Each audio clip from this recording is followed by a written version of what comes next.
En Cannes, gane quen gañe, sabes que estás competindo cos mellores do mundo ao final. Moi famoso, temos uns cantos, Lionel Richie, uns xogadores da NBA, Rubén Blades, Fonseca, Nelly Furtado, Brooke Shields, Becky G, Lil Nas, Whoopi Goldberg.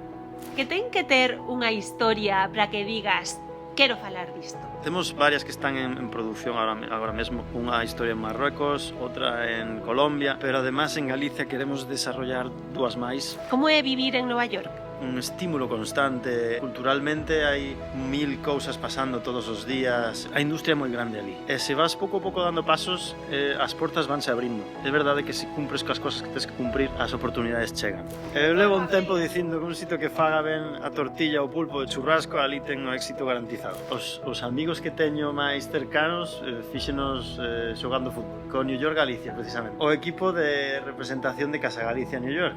O documental é o que máis me gusta a mí. Por exemplo, Rapa das Bestas para mí era un mito da infancia que non coñecía máis que por velo na televisión e agora aprendí moitísimo.